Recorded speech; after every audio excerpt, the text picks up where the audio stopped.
Isn't it strange how someone can hold so much space in your heart while holding none for you in theirs? You tell yourself it's not love if it's not mutual, but it still feels like grief when it ends, or worse, when it never began. The question is, why do we fall so deeply for people who don't feel the same way? Why does unrequited love hurt so much? Even if no relationship ever existed, why does it hurt so much? Today's episode is going to be on the paradox of unrequited love, and we are going to focus on four core psychological themes to help us understand the paradox of unrequited love, right? Why we want what doesn't want us, why we love where we aren't loved. The first one is the power of fantasy. We don't always fall for them, we fall for who we imagine they could be in our lives.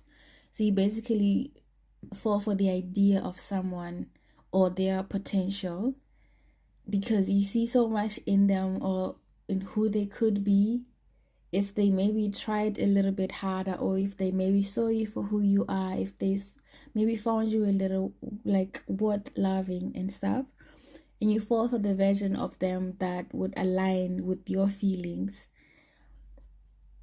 But it's just a fantasy because that person or that version does not exist. We basically create a love story with no real script. Like, we fill our minds with blanks. There's a psych term, I'm not sure if I'm gonna pronounce this properly, but it's called limerence or limerence, kind of know. It's a state of obsessive infatuation, often with someone unavailable. I had to look up the term again, and this is what I found out. So, limerence is a psychological state characterized by an intense, involuntary obsession with another person, often referred to as the limerent object. It involves a strong desire for reciprocation of feelings and can lead to a focus on that person's thoughts, actions, and even um, persevered intentions. This state differs from love or lust in that it is driven by a longing for the person to reciprocate feelings rather than a genuine connection or attraction. So, the key characteristics of limerence is involuntary obsession, where it feels like an uncontrollable infatuation, or fixation. The desire for reciprocation is like the primary focus on the limerent object's feelings and whether they reciprocate them or not. Obsessive thoughts, idealization. I don't know why I keep reading this like I'm reading in a different language. An intense longing, emotional highs and lows, and the potential of unhealthy behaviors. This could be like stalking or like obsessive communication or like neglecting other aspects of life. The emotional highs and lows can be experienced like ranging from euphoria to devastation or based on um, perceived signs of reciprocation. The intense longing is like a strong or often overwhelming desire for reciprocation and connection with the limerent object. The limerent object in this case being the person that you know. So yeah. So I guess sometimes it's not love, it's just longing dressed in dreams. Crazy. I see a lot of myself in this, especially because I have a huge story to tell on unrequited love. Literally, basically, my whole love story for a while, ever since I stopped dating in 2020, until now, the guys that I've fallen for are guys that basically just couldn't reciprocate my love. Especially the last one, who I am literally struggling to get over right now. Yeah, this one is really, it's obvious, and I can absolutely understand that I fell for the idea of who this person could have been, not who they are right now. And I thought we could work out. I thought it could be the whole world against us, but I guess not. So anyway, the second point is scarcity increases desire. So the more unavailable someone is, the more our brains perceives them as valuable. So if that person keeps ghosting you and going away, you keep thinking, oh shit, come back, daddy. Come back, I need you. Actually, it's yay. Okay, this is rooted in reward-based psychology. Like, intermittent reinforcement makes us chase harder, you know, and rejection triggers our dopamine system, which makes us want that connection even more. Ask ask yourself this: have you ever wanted someone more after they started pulling away? If the answer is yes, then that's because scarcity increases desire. The more someone is unavailable, the more our brain makes us miss them, or like, we start feeling like we need them even more. The third one is attachment wounds and inner child patterns. So often, unrequited love hits something deeper, like feeling unseen or unworthy as a child, for example. I've never had this though, but I do have a feeling. I do have something like I kind of know what it means to feel unseen and maybe unworthy, but like as an adult, not as a child. We try to earn love from someone who doesn't give it, just like we once tried to earn love that was withheld. The need isn't always romantic, it's emotional. So unrequited love sometimes isn't about the other person, it's about trying to rewrite the story that once made you feel visible. I guess maybe at the beginning of the whatever situationship that you would then have with your person, they make you feel some type of way, you end up attached, and or maybe you had attachment issues from your past, or you have like your childhood traumas and stuff like that. So now you found something and you just want to hold on to it. I can contest to this, but not in this aspect. But I know a situation where I fail to recognize love, genuine love from other people, to a point where when someone shows me a little bit of affection, and I feel the same way, I hold on to that person. And the moment that they leave, it's a really hard thing. I haven't had this in a long time though, but I feel like maybe then to some extent I've dealt with my attachment issues, but this could also be. Remember, we're trying to learn here, okay? So the fourth one is the ego and rejection. Guys, I'm not the only one who can't handle rejection. Not in that way, but I don't like rejection. So you won't find me in a situation where I am constantly putting myself out there, knowing very well that I'll get rejected. Like, I avoid rejection. Anyway, the key points are rejection can feel personal even if it isn't. Our ego wants us to feel wanted. When someone doesn't want us, it creates a rupture in our self-image. We start thinking, what is wrong with me? Rather than, why am I chasing someone who is emotionally unavailable? Damn, I needed this episode. I needed this episode. Rah! The fifth one is hope is a drug. We hold on to scrambles, a smile, and a maybe, a mixed signal. Empty promises. You see the mixed signals ones? This one is actually serious because, okay, for instance, when someone makes you think that they like you to some extent, and then you give in, or you're hoping that eventually things would work out, but then you just find out, okay, maybe their intentions were just purely sexual. Yeah, hectic. Anyway, I feel like we have all loved where we weren't loved. I have actually loved where I wasn't loved, and I feel like I still am, but I am absolutely learning to love myself even more in this situation, because I have been told a couple of times to stay away, but I never listened.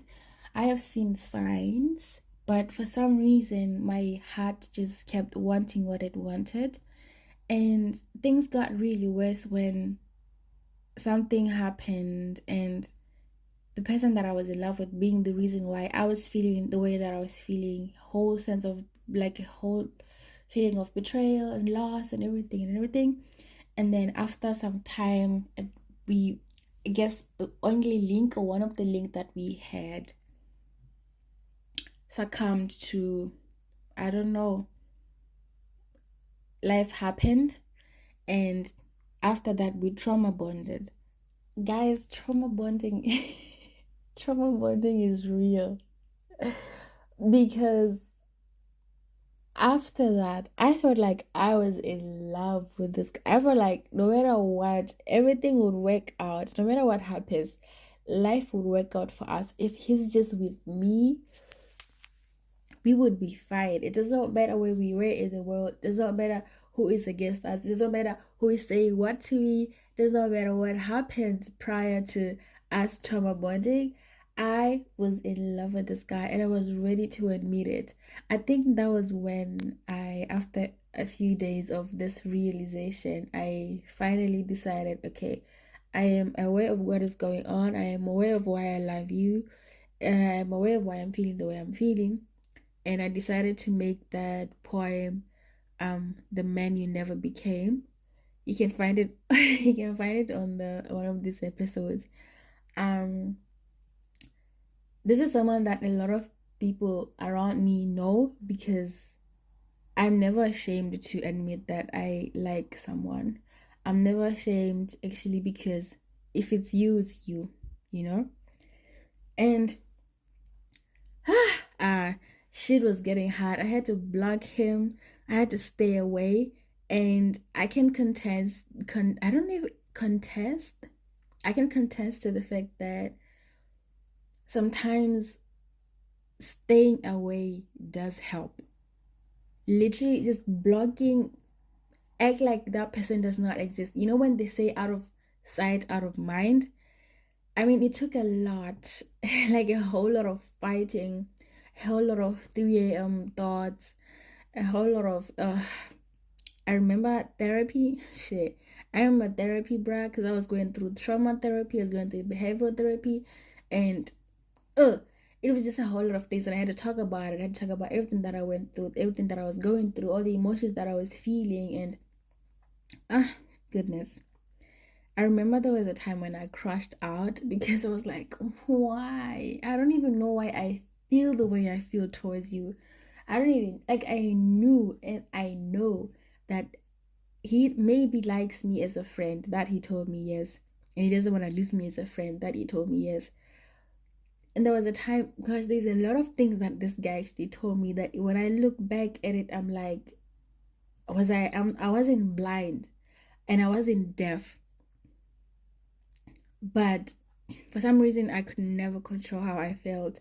I had absolutely no control over my feelings, because this is someone who told me told me a whole lot of things. I don't want to replay any of that mess. Um yeah, so that is my story of a little vulnerable moment there where I've loved someone who didn't love me back. But I'm past that stage. Yes, I still genuinely care about him as a person. I'll always like him. He'll always be my friend. But it's shy. It's shy because it's been a year and a half, almost 2 years since I know him, and he has played a huge role a huge role in my love affairs because I have always seen him. I've always wanted him. What did I feel? It felt like love. What fantasies did I hold on to? I thought we could work out. I thought we had a future together. Like, but it's crazy. Because now when I say sorry, I have a cold. Now when I talk about a future together, I don't see family, I don't see marriage, but I just see him proposing to me to be his girlfriend. That is the only thing that I could see. Nothing beyond that. So what did I learn about myself in the process? I learned that I I was I lacked a level of emotional intelligence. I learned that I like investing where I am not wanted. I don't know what I was trying to prove to myself, but I remember after everything happened and after the whole blocking and stuff, and something also happened, and I went back again. But this time I went back different. And I feel like I was trying to prove myself that I am actually a good person, and no matter what you do to me, I will not hold that grudge on you.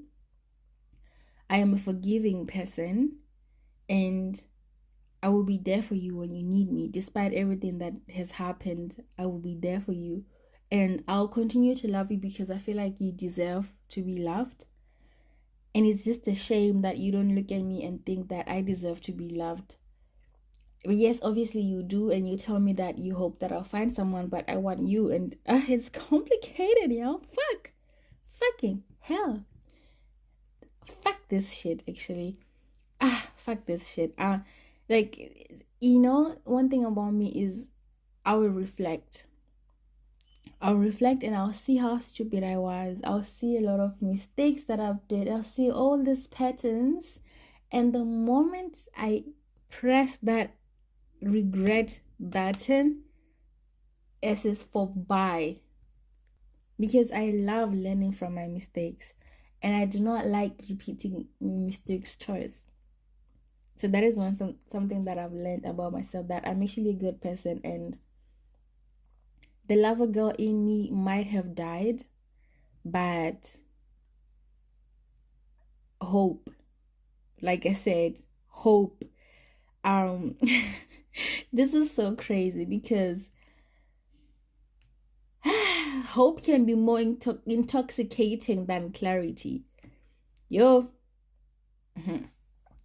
But I also learned about myself. One thing that I also learned about myself was that I am now scared of putting myself out there because I was thinking about this in the morning, and it came to an episode about victim mentality. But that has nothing to do with that, actually. I've had a fair share of heartbreaks and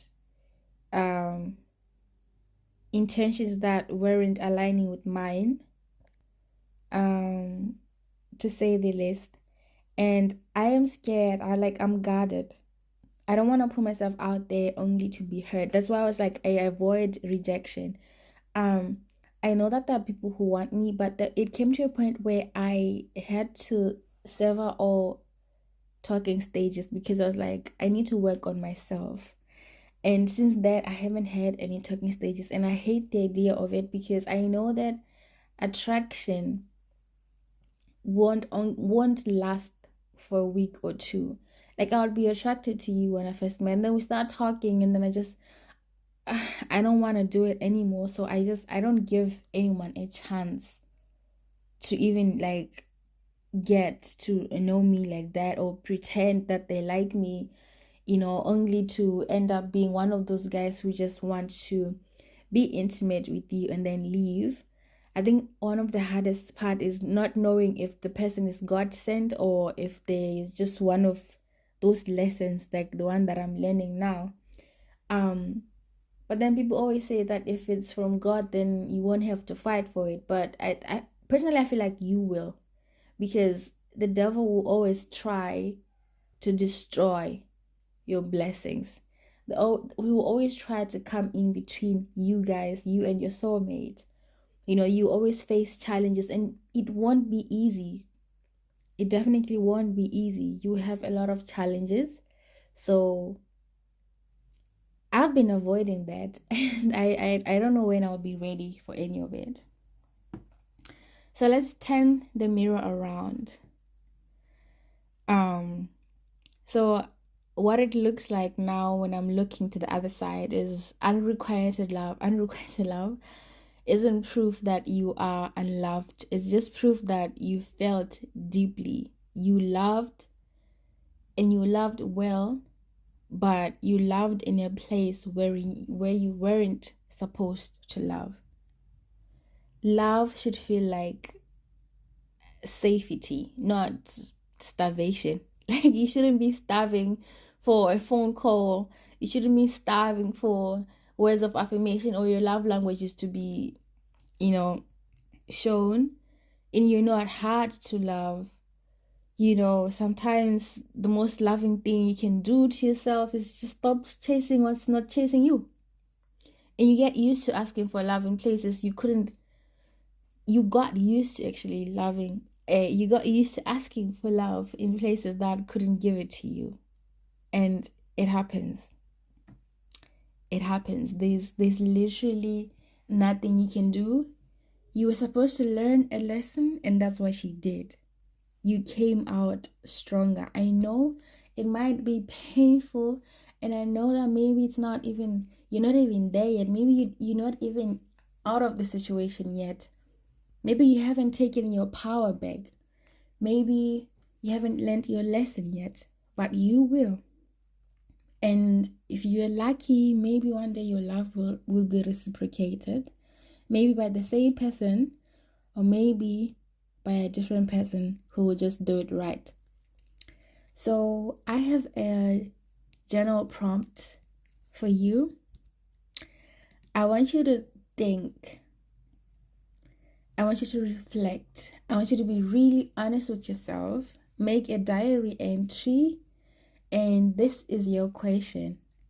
What did I want from them that I haven't yet given to myself? What did I want from them that I haven't yet given to myself?